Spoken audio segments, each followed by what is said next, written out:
Қайырлы күн Текелі қаласының тұрғындары. Бүгін біз нөмірі 1 орта мектептің ұстаздарына жеңіс лентасын тарататын боламыз. Бізбен бірге болыңыздар.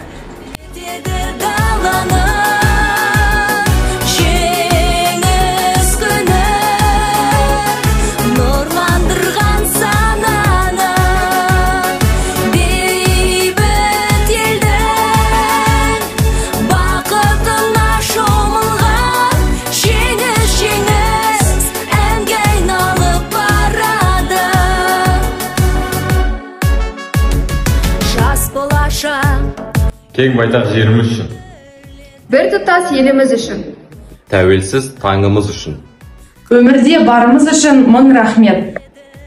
Соғыстың зарын көрген, от кешіп жалын көрген, ұйқысыз күні түні мен үшін жанын берген, батыр бабаларымызға рахмет. тату боп тұрақтаймыз, Бауырды жылатпаймыз. Сен берген жеңіс туын ешқашан құлатпаймыз.